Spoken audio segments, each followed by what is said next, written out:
Quick disclaimer before you listen. The World's Okayest Medic Podcast is an educational and commentary platform produced and recorded by me. What we say on here is not endorsed by any of our employers, and we are not speaking on behalf of our employers. Our commentary is our own. Finally, remember to follow your local protocols. All right, we are very lucky to have Haney Mallemat, the world-famous physician, on the podcast. And my partner, Cam. Hello, Cam. Hello.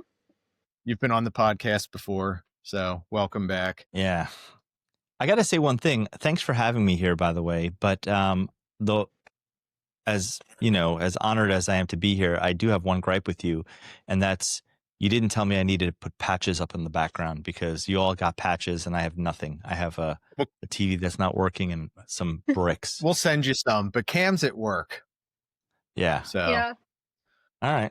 Yeah. So hopefully Cam doesn't get a call. But I guess what we'll do is I'll just set up the call.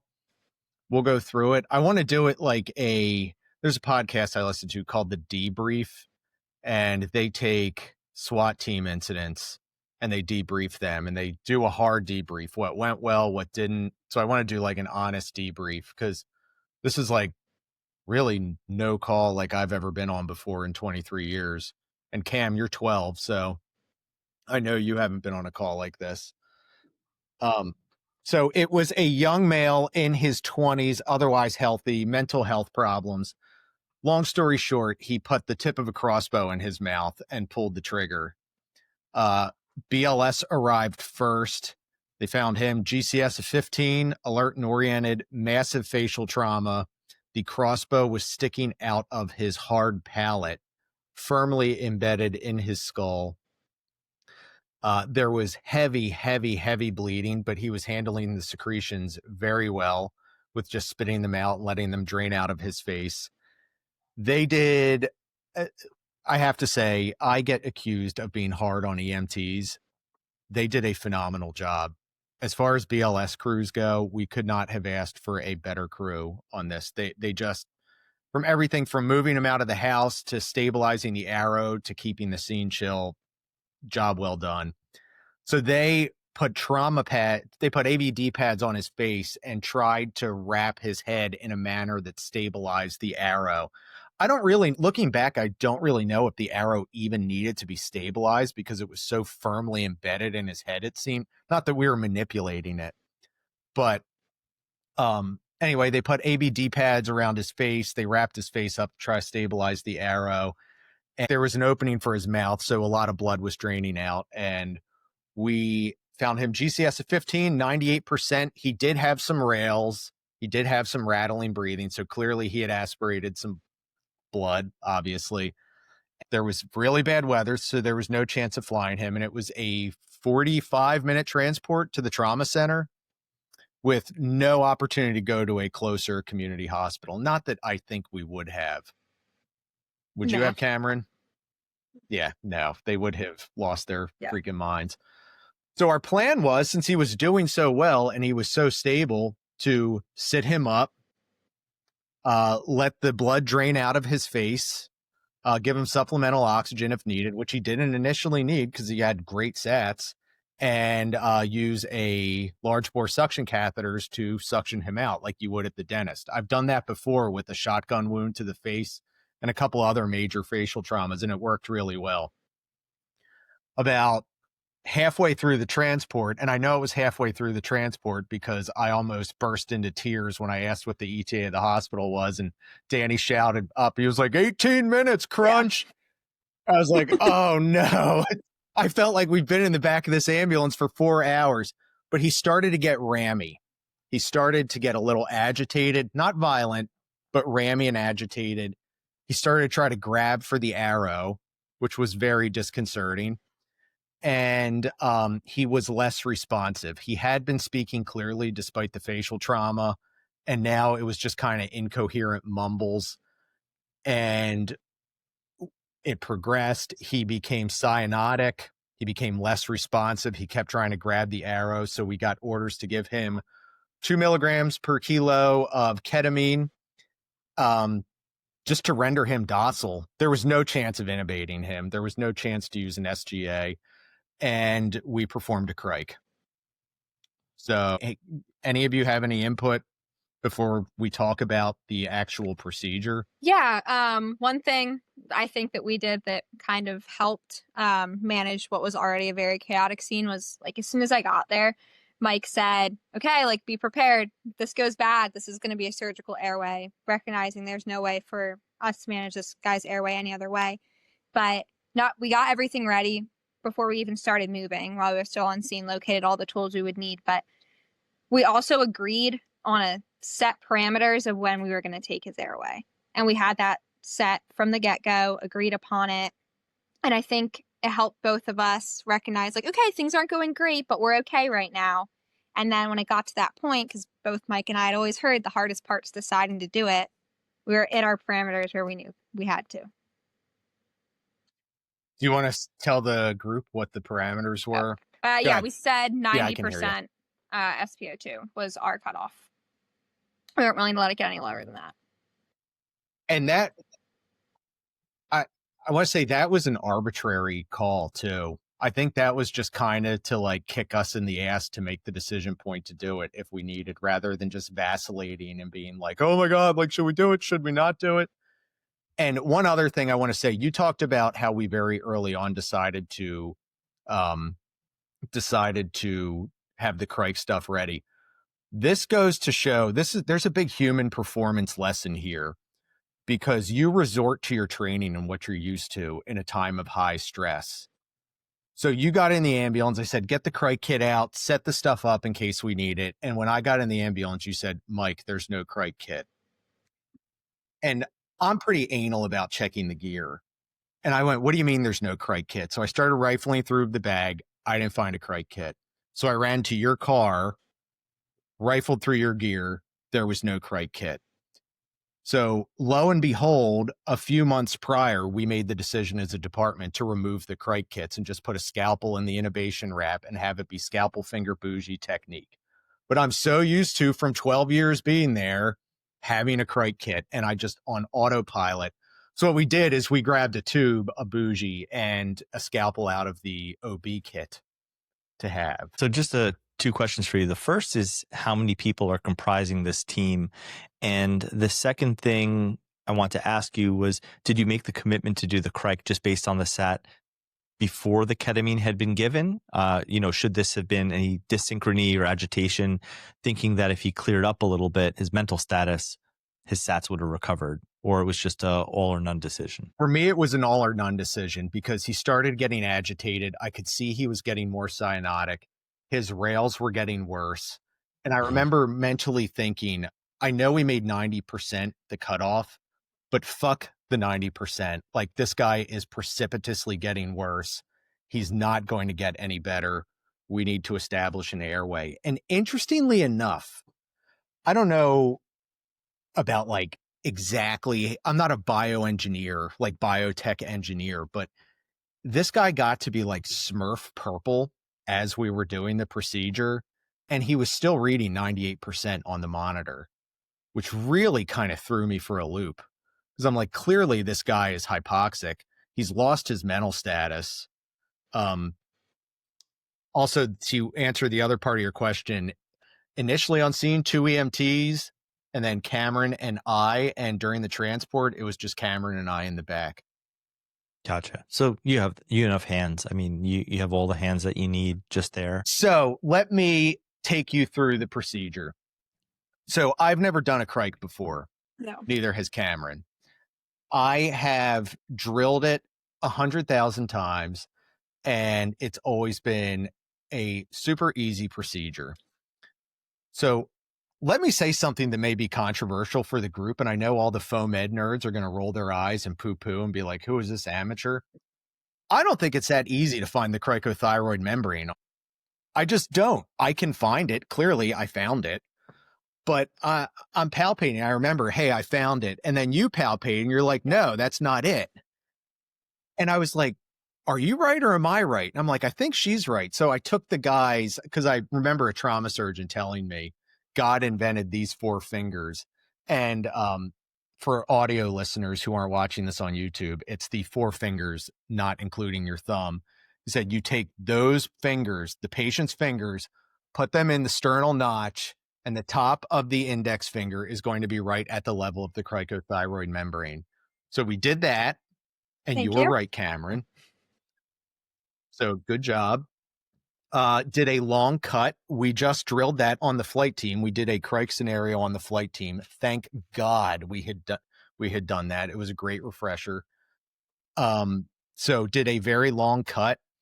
I really could see what they talk about. You are really able to visualize the anatomy. I was impressed. I was like, that's actually pretty cool. Found the cricothyroid membrane, punctured through. I put my finger in the hole, and I went to grab the bougie, and lo and behold, the hole swelled up, and my finger lost my. I didn't put my finger in deep enough. Story of my life, but it was. This is not suitable for work type podcast. Got it.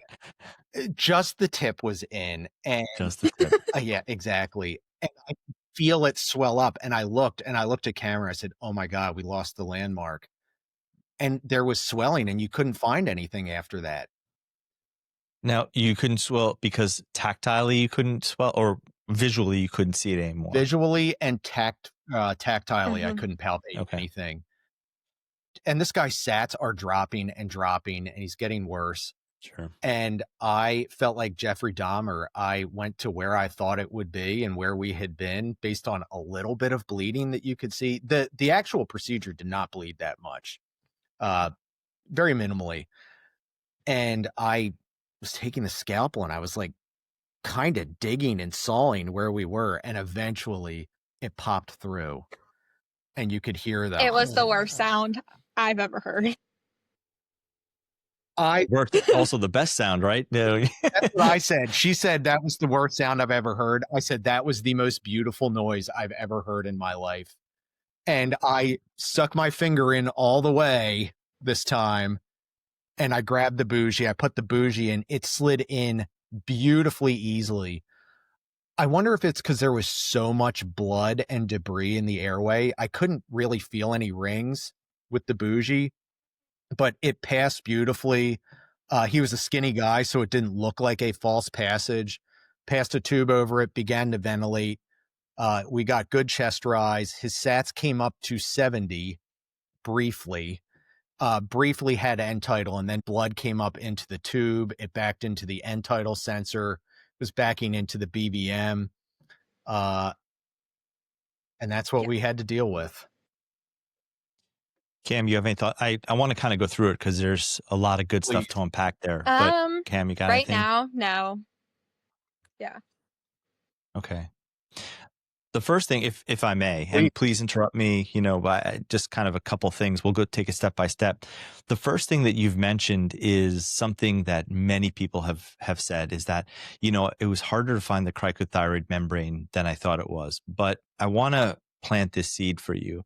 If that's the first time you're touching it in that moment of the beginning of the procedure, I know you, and I'm sure Cam is the same way too, you're cool as a cucumber, but if that's the first time you're sort of evaluating in that panic moment, you're probably not performing at your best. 100%. And so Rich Levitan, kind of made this statement infamous. It's called the laryngeal handshake.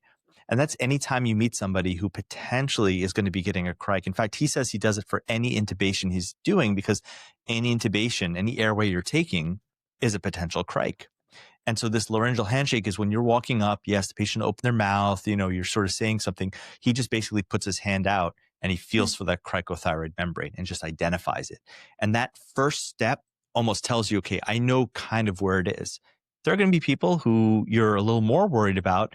And in those instances, I've actually taken either the blunt end of a syringe or even a Sharpie marker and just marked it. Just like, that's where we're going if we need to go. Because I don't want to start looking for it. I don't want to use my physical exam skills when my adrenaline is really pumping and the sats are dropping and the whole room is looking. So I already know where to go. I have an approximate landmark for where that is. So just my first thought, it's always a good idea to do that laryngeal handshake for any intubation you're doing, especially the difficult ones, and mark it. If it's a hard one that you really can't palpate, 90-year-old, cachectic person, it's easy to find. You can just look at them. But for most other patients, if you think you're going to have trouble with it, just go ahead and mark it out. That's my first thought. Okay. The second thing is in terms of, I like that you're making a large incision. That's the pitfall that most people don't do.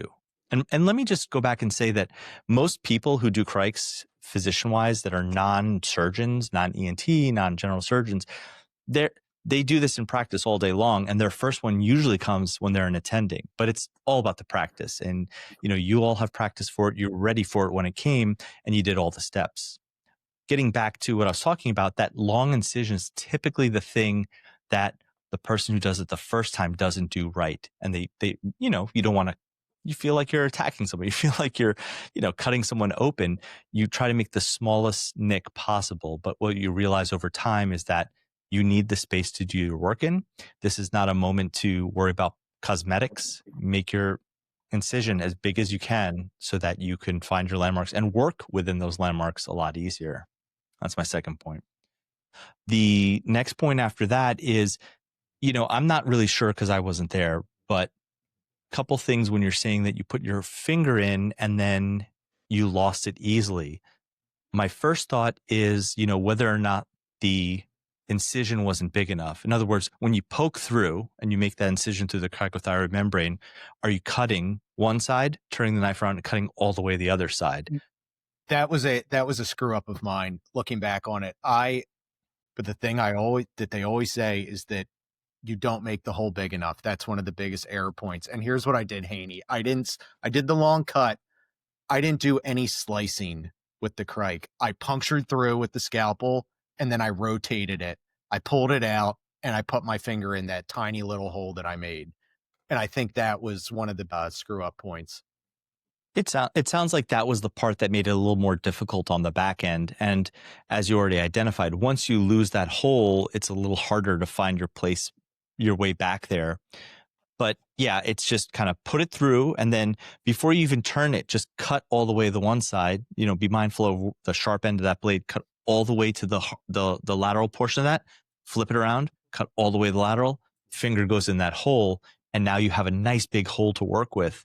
And then you can, finger bougie from that point on. Okay. Now, I'm not really sure what the swelling was about. If I had to guess, you made me guess on that, I would say that probably the hole wasn't big enough. And then that feeling that the tissue was swollen was you probably just touching some subcutaneous tissue and not actually being inside of the larynx, but actually still on the outside, if I had to guess. But it makes sense. And then the last thing, so what do you do? Let's say you did all that and you still lose your place. Where do you go? Don't forget that still, it's always taught that crikes are tactile procedures. In fact, some of the workshops that we do, when people get really good at it, is like, okay, now close your eyes and see if you could do it with your eyes closed. Because, you assume that the field is going to be bloody. You assume it's going to be a mess. You're going to lose it all. And so, I would try to sort of just try to examine the outline of the crike, so, okay, you lost your hole, but you still know that if you feel like that laryngeal prominence there, you still could put your finger right there. And that's where the hole should be. So it's another landmark that you can use to kind of restart your procedure over again, should you lost your way or you didn't make your hole big enough to start with. Okay. How common is a false passage? Really not common, because false passages usually happen if you don't dissect down the tissue. So let's say you made a small hole. Let's say you think you punctured through and you didn't get that gush of air, which, by the way, is the most important part of the procedure. Once you have that gush of air, it's your, it works on all senses, right? It works on feel, touch, whatever. That was great. Yeah, right. So, but because that skin is out of the way, we usually talk about false passages if you're going to get between the skin, subcutaneous tissue, and the larynx. But here in this case, if you're already at the larynx, you've already dissected down to that tissue, you're already on, the thyroid cartilage right there, there really shouldn't be a false passage at that point. Okay. Yeah. That was while I was, for lack of a better term, hacking through his tissue, trying to get into his larynx. I thought, I'm not an anatomical pathologist, but I know that there is a trachea underneath of this. Mm-hmm. So I wasn't too worried. The false passage I was worried about was passing into his tissues. And but Mhm. once I got into that hole, I knew I was in the right spot. Yeah, and to your last point about the bougie, you didn't feel the rings. That doesn't surprise me because if you think about the rings are really anterior. Posteriorly is the non-cartilagous part of the trachea, and you wouldn't really feel the rings that way. So if you think you push your bougie down anteriorly, posteriorly, it's going to be all smooth tissue going down. We really feel the rings when you're doing intubations and you're putting your bougie in. It tends to have a little bit more of an anterior trajectory, which is where the rings are. Here you're going anterior to posterior, where there's not the rings that are going down. And that's probably why you didn't feel the rings in that particular instance. That makes really good sense. I think I've gotten pretty decent at intubation over the years, and I think my technique is very gentle. And I would dare, I'm sure an anesthesiologist would rip me apart if they watch me intubate, but They rip everyone yeah, apart, don't worry. exactly. I have like the little finesse and the moves, and I can like delicately maneuver the bougie, and I know which part of the anatomy I'm touching. This was brute caveman force. I shit you not. And I consider I'm not trying to like pat myself on the back, but I do consider myself a very cool cat under pressure. And Dan Rao, he said, he's like, paramedics need to hear this because you have developed quite a following. And if the big badass with the podcast was like starting to like cognitively tap out and wig out, it can definitely happen to people and they need to hear this stuff. Cam, you want to talk about what happened after we finally passed the tube? We get the tube passed, which that was what we thought we just needed to do. Like, I was under the impression you do the crike, your patient gets better, right? Like, we have this airway, our patient's going to improve. Well, first, I was going to say we needed to give me Ativan because I had an alcohol withdrawal patient the previous shift that I had to give a benzo to, and I thought I looked like this guy. Mike's hand was shaking. Literally I remember shaking. he was in the middle of the cut, and I like made eye contact with him, and I said out loud, I was like, "You're okay. It's okay. You've got this." Apparently our mics were hot on our radio during this time while we were actively cutting, so the whole county got to hear. But so after the tube's placed, we both were kind of under the impression our patient was going to get better because he had been doing so well up until the point he got agitated, and then we saw kind of respirations change, the secretions increase. But he didn't. Our patient didn't get better. And I think going through the high adrenaline of doing the crike, we were just sitting there like, okay, like it'll be fine. Like he'll get better. And then we just never got that like deep breath of he's better. And like Mike had said, yeah, no pun intended, we were 18 minutes out right before we started the procedure, I believe. No, we were able to hold off a little bit. I was going through the timeline of the chart before we went on here. We criked him when we were about 10 minutes out from that. And so those 10 minutes, we were doing everything we could to get his sats back up. And everything we were trying didn't seem to work. We pulled the tube back because at one point I was like, Mike, I think it's too deep. Like, pull the tube back.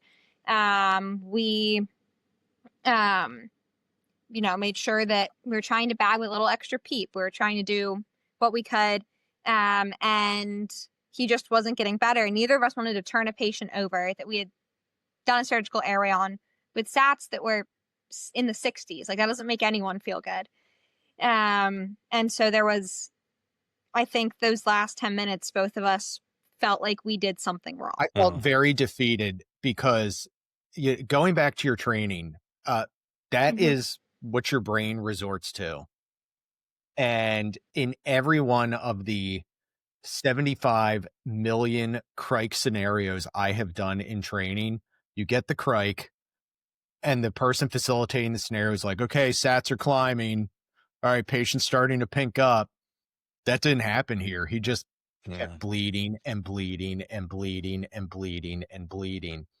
And I told our medical director when we debriefed the call, I said, I feel like we didn't do anything for this guy. I feel like we just delivered him to the hospital with a gaping hole in his neck.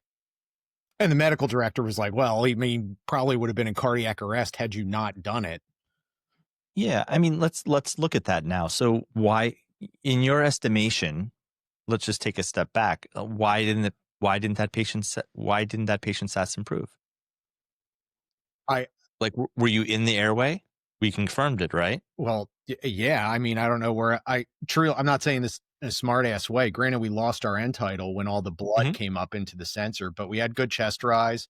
Yeah, His color right. changed. We were bagging very easily. Done. And where else would the tube have been? Exactly. So, I mean, I'm confirming that because that's one of the nice things about doing a crike versus an, intubation. If you don't have waveforms, like, do we goose it? Are we too high? Like, you're in that space, and boom, you're done. You've taken that part of the algorithm off the table. And now you have to start looking at the other things that cause VQ mismatches in that scenario. And in this case, you're describing a guy that was already cyanotic when you were starting the procedure, probably just had a tremendous amount of aspiration and asphyxiation from the blood that he swallowed or aspirate, I should say. And that's something you can't fix there. I mean, you don't have a bronch heart. So you did what you could. You provide the airway. He did better because of what you did, because had he just if he was spontaneously breathing, there's no way he would have been able to pop open the alveoli. You at least gave him a chance to get to the hospital and for them to do definitive care afterwards. Because as far as I can guess, there's just blood down the airway tree, and there's nothing you can do about that. I wouldn't even position him because I would need an X-ray to look and see where the blood is worse, to see which side I'm going to put, like, good lung or bad lung down.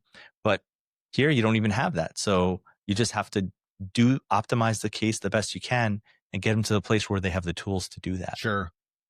Yeah, it was a very austere scenario in an austere environment. It was quite humbling. So, critical care Jedi Knight Master Haney, what Dan made a comment about, well, he probably developed ARDS from all the blood aspiration. What can happen with that from a pulmonology standpoint, and what do you do about that in the ICU? Well, at that moment in time, I'm not sure if he developed, ARDS at that point, or did he just basically have the massive amount of blood in his airways that need to be cleared out? But certainly someone like this is a candidate for ARDS. So assuming that, what you would do, there's, a variety of PEEP maneuvers we would do. We have vent modes like, air APRV, airway pressure release ventilation, which just basically gives you massive amounts of positive pressure. Proning would certainly be something to do. But all of this is after, if he has a significant amount of blood, seeing if you can get down there with a bronch, if it's safe to do so. Okay. And go ahead and just clean out the airways as best as you can. It might be sequential. It might take a few different attempts over several days to clear out the blood. He went to a hospital that has the ability to do ECMO, and maybe in that scenario, like, he's just not going to tolerate a procedure like that. He's not going to tolerate different types of vent maneuvers or proning, in which case, putting him on ECMO, VV ECMO, to bypass him until you have the ability to, get the blood, and at that point, the clots of blood out of the airway. So, without knowing the specifics of the case or any radiology, that would be my kind of first moves. Good vent maneuvers, good positioning. If you can put a bad lung down, put the bad lung down. Proning if it's safe, and then ultimately ECMO. All right. Cam, you got any questions or anything? No, I mean, I guess obviously, well, not obviously, but assuming, because we ended up learning that the arrow was in his frontal lobe, did have a brain injury. With that, does that change the positioning once you're in the ICU, knowing that there is, a brain injury and he just went under massive brain surgery to remove the arrow?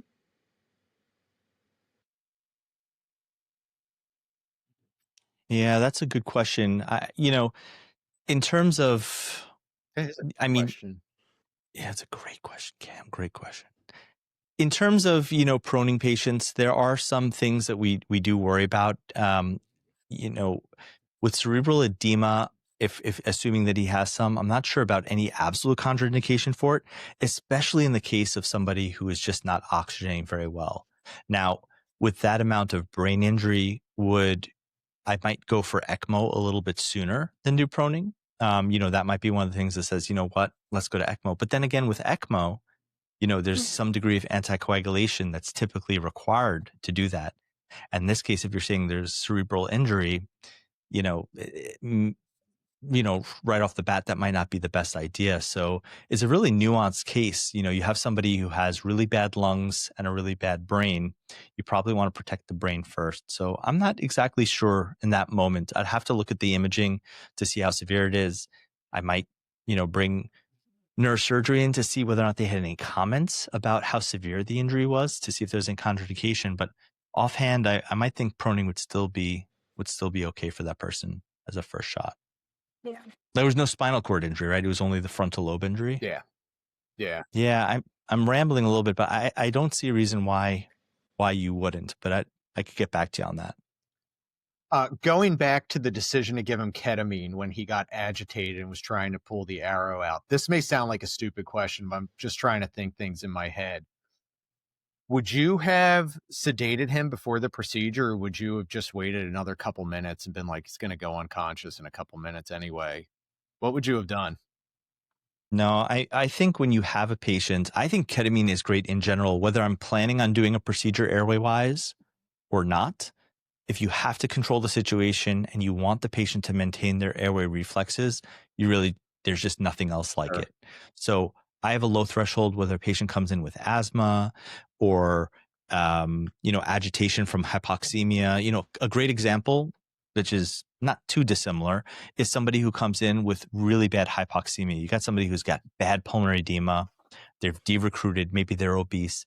And there's this kind of like momentum to want to intubate the patient. Their sats are low. We got to intubate them. And you look at that person, you're like, if we push meds and intubate this person, they're going to die. Like, wouldn't it be better if we could pre-oxygenate them a little more? It's like, no, doc, they're pulling off the mask. Well, if you give them ketamine. Plug for your status asthmaticus lecture, by the way. Oh, thanks. But like, everybody should watch it. Anyway. Thanks, man. Yeah, you get them. I mean, you basically give them ketamine. You take away that hypoxic anxiety drive. You put them on non-invasive, and now you can pre-oxygenate them, recruit some of that lungs up, and then, get them in a better place for intubation. And then sometimes you say, wow, I don't think we need to intubate this person. We've recruited enough lung. We've taken away the anxiety. Let's wait for the ketamine to wear off. So now getting back to your case, would I have done ketamine? Absolutely. Ketamine is almost like the reset button. It's like, look, shit is hitting the fan. Everything's going sideways. This guy's impeding his own care. Let's just get some ketamine on, take him out of the picture, and figure things out from here. And I mean, you all have great experience with ketamine on the rig, and we have great experience with the hospital. It's a very safe drug, very little downsides to it. So I absolutely think that was the right thing to do. That we had that I thought was interesting was the having to call for the ketamine for the surgical airway with the way that our protocol is written. Yes. Well, I guess our standing order that we have is for intubation, not for airway. And I had not made that connection prior to this call. I think we would have been okay had we just pushed the ketamine, but my thought was, I have been around the block before.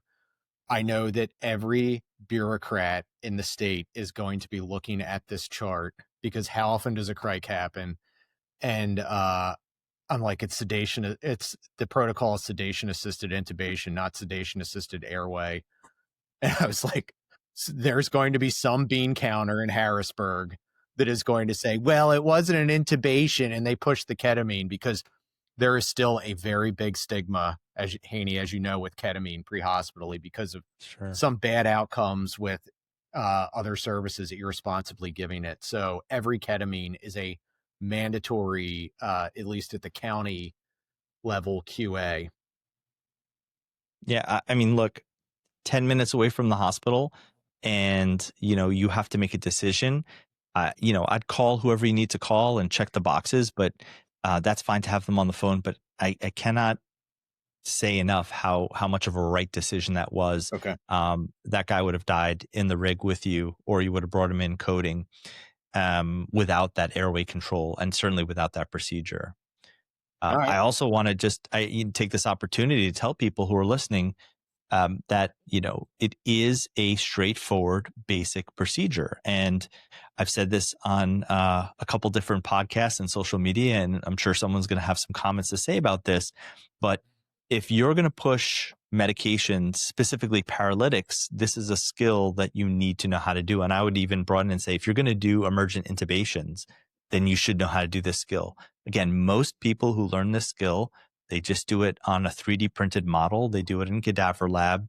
They, just kind of run through the procedure, and many go many years into their career, some never having done it. But that time that it comes to do it, it is one of those muscle memory things that it's not hard to do. You just have to know the steps, and, listen to this podcast again as a masterclass of how to get started. Do that laryngeal handshake, make a big incision, pop the knife through, cut one way, turn it, cut the other way, get your finger in that hole, put the bougie down, and then pass your tube over that. And, that's really all there is to it. And the hardest part is what you kind of said very quickly. And I want to say it again. The hardest part of this procedure is making the decision to do the procedure. The procedure is easy, but you have to have the wherewithal to have a line in the sand that says, look, we're going to take this person's airway because they need an airway, and not dick around and hope for the best and say, hey, let's just try some BVM. Let's just push the ketamine and see what happens. You have to have the mindset of like, look, this person needs an airway and we're going to do the airway. And if our initial attempt or second attempt fails, this is what we're going to do. And that's the hardest part of the procedure. So give yourself some rules, for every airway. Every airway is different, but give yourself some rules so that if that person's sats are dropping, you can at least get it done in a timely fashion and get that patient better oxygenation. Thank you. I think to like kind of wrap things up, I do have one last thing that came to mind. This is my second crike oh shit moment in my career. The first one was managing one in flight that ascending facility had done prior to us picking the patient up. And that too was a nightmare scenario. That was a man with very advanced laryngeal cancer who presented with shortness of breath and stridor and didn't know he had very advanced laryngeal cancer. And he became very difficult to ventilate during the flight. And frankly, we lost the airway during the flight. So they always teach you can't intubate, can't ventilate, you do a crike. And this is where I started to tap out because at this point in my career, I pride myself on always having like plan B, C, D, E, F in case something goes wrong. It's like, all right, I can't get the tube, no sweat. I know exactly what to do. This patient who's having a STEMI, just VFib arrested, I got it. I know what to do. They didn't get better after the defibrillation. I know what to do. But this, I feel like we reached the terminal end. And it's like, I've got no more tricks in my bag. I've got no more plan B, plan C. And it was the same thing on that flight where we couldn't ventilate that guy. And it was just, you kind of feel like you're throwing your hands up and you're like, what are we to do now? I don't think, I see where you're coming from it, but I see it very differently. I see it as that patient's presenting you with only one option. There's only a plan A. That person has something that's obstructing their airway. And in addition to that, this isn't like your angioedema case. So it's like, well, at least they're oxygenating a little bit. In addition to that, blood just continues to pour into those lungs and worsening your oxygenation. So you got two things working against you. There's only a plan A, and that's to get the tube in the front of the neck. Sure. And which you did, and you did very quickly. But I'm also talking about after, and they're still not improving, which we kind of covered. It's tough. Again, I think, with no disrespect, you're limited with what you can do. Sure. And all you can do for that person is ensure the airway. You could provide positive pressure, maybe some degree of suctioning aggressively down that tube. But at the end of the day, I wouldn't position him any differently because you don't know where the blood is. And I think you're just stuck with saying let's just go a little faster and get him there because they have the tools at the hospital. And I'm not even saying pre-hospital should have bronchs, or I'm not saying that you should have mobile x-rays. There's just only so much you can do, and you've optimized everything. Again, I want to emphasize it. Based on what you've told me, I think this person would have died in a couple minutes had you done nothing, or if you had given the ketamine and just said, let's just wait and see what happens based on everything you're describing. So his best shot, and again, you can look at it as glass half full, that person was better because of what you did. You all did an amazing job, and I hope this gets people who are listening to be a little bit more inspired, to be more aware of the possibility of having to do this procedure. If nothing else, to learn how to do it and practice it. And I hope you never have to do it, but I hope you're ready to go if you ever need to. And train, because you go on autopilot in a critical stress situation. As evidenced by us looking for the Crike kit, it made me think of when I went to SWAT school. They would, this is probably a world you're not familiar with, Haney, but you go to the range for range days and you shoot thousands of rounds. And at the end of the day, you clean up all of the brass casings. It sucks. You are on your hands and knees in the grass, picking up these brass casings. And the reason that you do it, they told us, like, this sucks, but you used to, back in the day, like 70s, 80s, 60s, 70s, 80s, they would shoot, you do a scenario, you would pick up your brass, you would shoot, you would pick up their brass. So in the 90s, the FBI did a large study of police officers who were killed in shootouts, and they found an alarming number of them were clutching brass and had brass casings in their pockets. And they said, oh my God, in the middle of gunfights, they are going on autopilot and resorting to their training and getting down and cleaning up their brass casings. Interesting. So that just shows what the brain does. Yeah. Yeah. And again, anything that you can do to be on autopilot during that procedure, even that laryngeal handshake when you initially see the patient, those are all things that'll help you do that procedure successfully if you ever have to do it. All right. This is a great case. Thanks for including me. Yeah, thank you. So since we are gentlemen, Cam, I'll give you the last word. You have anything? I'll just say the last bit that we just touched on. I know Mike's talked about in his last couple of podcasts, but it was a critical stress call, and being able to have a debrief like this one and the ones that we did that night and in the days following and taking it step by step through the call, that's how you learn and that's how you get better. And don't be afraid to do it. All right. And by the way, the patient's fine. Nice. Yeah. I guess that's the biggest thing I should have asked about. So did you know anything about the patient's lungs and what they found in there or anything? I'll read you the text that our boss actually sent us today, because I guess they're doing a case review at the trauma center, and they reached out to him for the pre-hospital report. And it was, looking back, I thought he meant in this, Cam, that they had taken the trach out, but Haney, you may have been right. They may have put him on ECMO, because he wrote, your patient was following commands today. No, wait, hold on. That was a different train wreck. Pull it up. Yeah.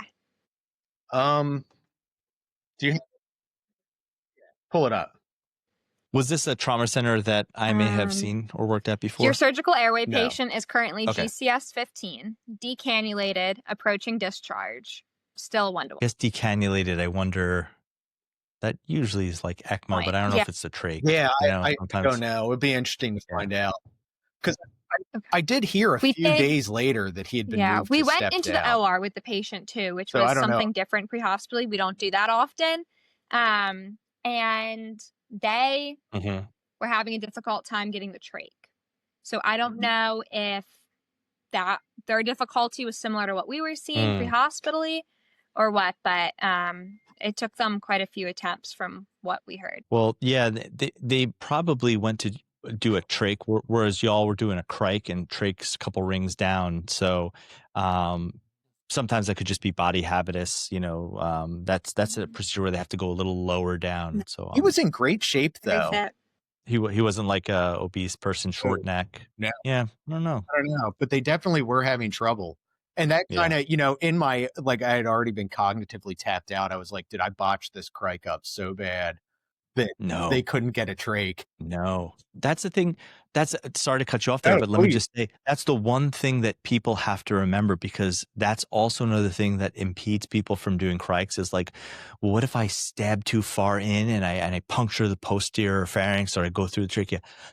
You're going through the cricoid ring, and there's a ring. If you ever get into an anatomy lab and you puncture through, go put your finger all the way in the back, and there's a solid ring back there of cartilage. You are not going to go through into the back. So if you poke all the way through, right? And I'm not saying you should like try to do that, but if you did do that, you're okay. You have protection of that ring that's back there. So you really can't even screw this up. All right.